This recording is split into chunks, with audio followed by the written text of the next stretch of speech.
Hello. Today I decided to touch upon a ship that I've honestly only made one commentary for, ever. And that was in the past. It's of course the Leningrad. It was like 2 months ago. I made a commentary, the first when we got to preview this, and honestly, my opinion hasn't changed much. Back then, I titled the video "Great Ship, Awkward Captain," and honestly, that's still the case. I haven't really gotten around to leveling a new captain. Well, this is my current captain in progress, but I think he has only like 12 points or something, so I'm missing Concealment Expert, which is something I want very much on the Leningrad. On the Leningrad, of course, I don't recommend the 3x4 spec, I recommend the stealth spec. The reason, of course, what some people fail to understand is the reason why you go for builds like the 3x4 is because the stealth is already so worthless on most Russian DDs. However, on the Leningrad, you have a base stealth of 7.3, so speccing into stealth is actually worth it because you can get a very competitive stealth, especially compared to other T7 ships. So it's worth going for the stealth, whereas on ships like the Khabarovsk, for example, the stealth is already innately so terrible that speccing for it doesn't make you able to compete with enemy DDs. They'll still have a huge concealment advantage over you, which makes the concealment build not worth it. Otherwise, of course, concealment is one of the strongest tools a DD can possibly have. You know how much I love concealment. Oh, someone's contesting cap. I haven't seen them yet, so that means the only place they can be is next to this island. I often criticize DDs who go for this position because, first of all, it's so goddamn predictable. It's so easy to hunt them down, and when they are there, well, where exactly do they sail from here? In the Kiev versus Leningrad battle, the Kiev has an advantage in firepower, but of course if he's angled like this where his back turret can't actually shoot, well then I suddenly have the advantage. And he panic smokes up. I wait for him of course to smoke before I pop my own smoke. I already launched my torps because I'm predicting he's gonna reverse out of there. So if he dodges those torps, I'll be very surprised. Now I'm just gonna focus on capping the point and well harassing anything that I can.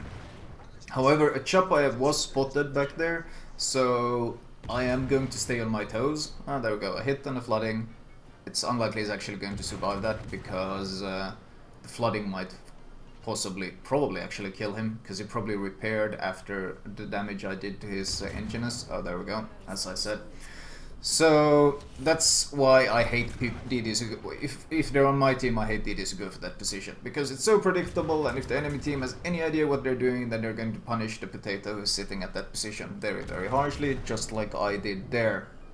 Anyway, as I was saying, of course, concealment is one of the strongest tools, which is why I don't recommend going for the 3x4 build on the Leningrad. There's no doubt that it would work. It would work just fine. 3x4 would work perfectly fine on it, but it wouldn't be as strong as the stealth build.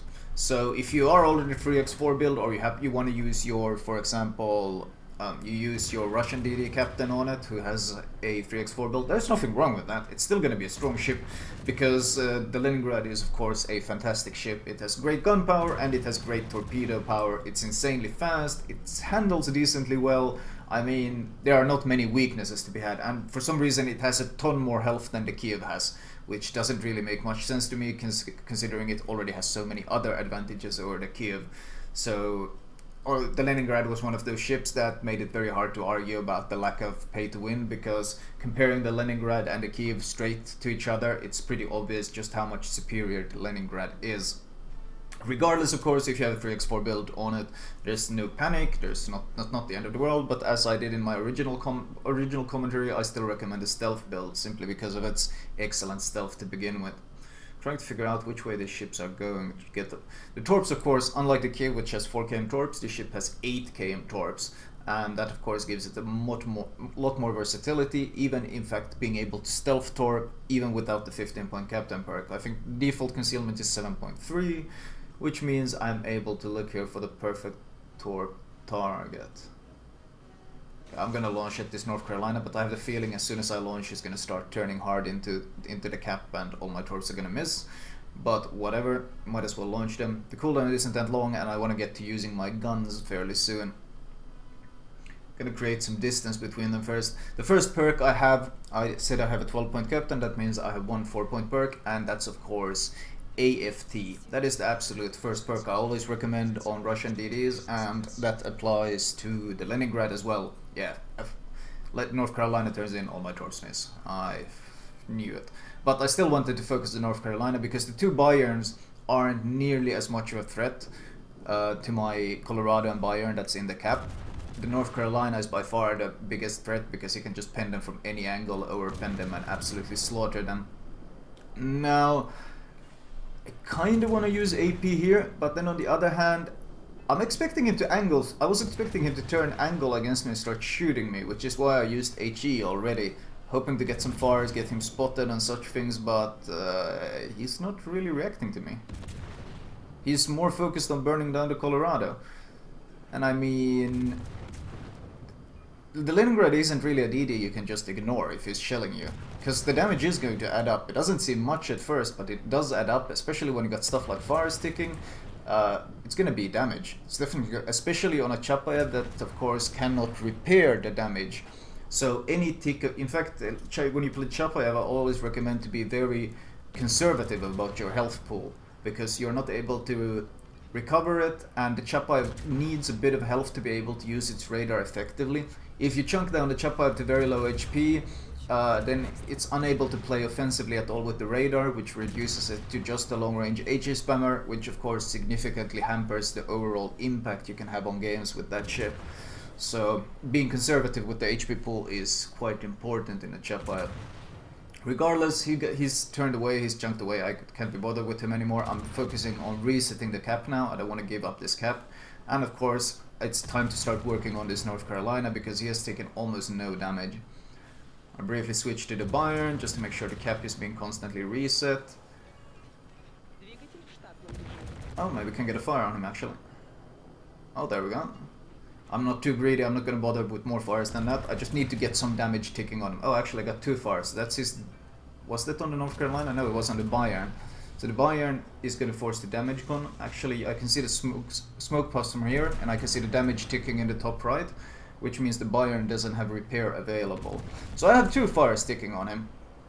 Oh well, I had 2 fires, he's repaired them now. Hopefully I will be able to land some torps here, because my Colorado, I think, is about to die a very quick and fiery death, because he made this decision to push into them. Now, I think he assumed that he was dead. He's incapable of outrunning the North Carolina, of course, but... yeah, I mean, the Colorado is a brawler. I can't judge that decision too much. The problem here is, however, it's impossible for him to angle against them both. You see how they are positioned? There's one north, one south. So whereas I like the idea of going in when you know you're dead regardless and trying to have the biggest impact possible, the problem here is that he's going to be shot from 2 sides and it's impossible for him to angle against them both.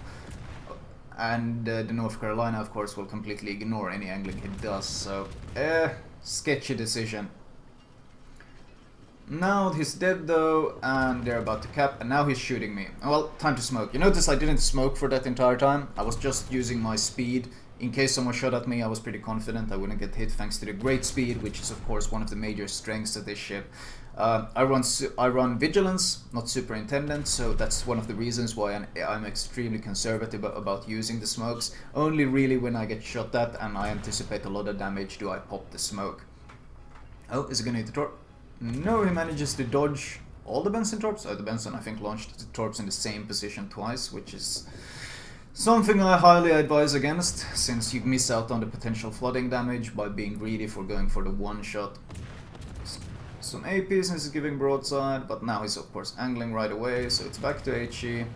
AP of course is quite strong on this. It looks like the Gneisenau is about to rush me, and that doesn't really bother me too much. The Gneisenau is a really fast ship, and it's going to be a hard time for him to disengage, because I'm going to counter rush him. I'm not going to do it yet though, but I already know he's coming my way. But I have some time on the smoke, some time I can use to defend this camp. And now it's time to go. Pop speed boost, full acceleration. I run the acceleration mod for situations like this especially. You see I'm already up to 30 knots. Soon approaching 40 really quickly. And this Gneisenau, he's just now realized I'm coming from him. I'm already doing 43 knots. So I am coming in with full speed. He has no time to react.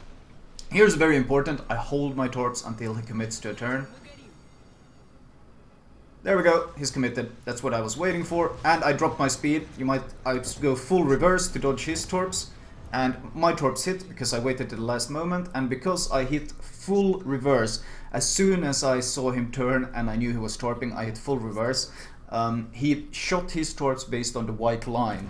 But if you slow down, the white line is pretty much always going to miss. So what I did there was basically juked his torps while hitting my own. So managed to wipe out the Gneiser now, and now I'm going to help my Benson fight the enemy Benson while I'm of course moving towards B. You always want to have two goals in mind when you play gunboats. Like you have a purpose, you have a position where you want to get, and then of course you have a primary goal while you're getting there, some sort of damage you're doing to someone. Oh, and that guy got killed by torps and gunfire. Well, that was pretty nice. I'm tempted to shoot, but I don't want to get reset though, and I only have 5.8k HP left. I'm undetected. Then actually, if I see him again, I'm not going to shoot anymore since I got the undetected now, because I want to secure this cap first. It gives a nice chunk of XP, of course, and it's going to be a solo cap. I don't even know if I've got some mission that I need to do to get the solo cap. There is a bunch of those missions like get one captured again, get defensive capture and all these kind of things, but honestly at this point I just want the XP. I'm leveling the captain as I said, so might as well get this nice chunk of XP before I move back there to harass them again. Of course, the more people are in the cap, the faster it goes, so when you solo cap you usually have to wait a while. But the huge XP rewards for capping are well worth it. Well, not anymore huge, they nerfed it at some point, but you still get a nice chunk of XP. It's always worth it, especially when you're leveling captains. So gonna pick this one up, and now I'm gonna make my way down to these. Now once again, the Bayern isn't really my main goal. We have an Arizona and a Bayern left, so they won't have much issues dealing with this enemy Bayern. But the big issue is of course still this North Carolina, who's got almost full HP still, he's very healthy, and he can cause a lot of damage to pretty much all the ships we have left. So my goal is actually here, I'm gonna torp the North Carolina, but I'm gonna start shooting the Bayern. So the hope is that they expect me to be focusing on the Bayern and ignoring the NC. So dropping my torps, dropping my smoke, and I'm gonna start harassing the Bayern. Now I'm using AP because it's giving me a flat perfect broadside, and in situations like this AP tends to outdamage HE. I mean, yes there are the fires, but the consistent damage that you get from AP tends to be worth it more. Got my high caliber, which is of course always nice. I lost vision, really? We have no vision of him? I'm gonna switch to the NC though, but the NC is very careful and he smartly dodges. He takes the possibility that there might be torps going and he dodges, which is smart play. This North Carolina has in fact been dodging all the torps sent in way, both by me and the Benson, which is a bit annoying at this point. Well, I still have plenty of smoke left though, so I switch to HE and I start harassing him. And I'm reversing. Now if he runs the detection module, he'll spot me at 3 km, so I need to keep a distance that's more than 3 km from him at all times until my torps get ready. I have 30 seconds to wait, so I'm just gonna keep reversing, try to keep this 3 km distance between me and him, because I don't know yet if he runs the stealth module or the detection module. If he runs the stealth module, then his spotting range is 2 km. If he runs the that's if he runs the stealth module. If he runs the detection, then it's 3 km. But at this point it doesn't matter anymore, it's time to speed up. I used the smoke to gain some speed before I show myself. Got it going up to 30 knots. Nice, I got full speed. He runs the concealment module, so he didn't spot me. My smoke fades right behind me, so the timing is perfect. I turn on his right side, so he has to turn his turrets around, and I don't think his turrets even turn fast enough.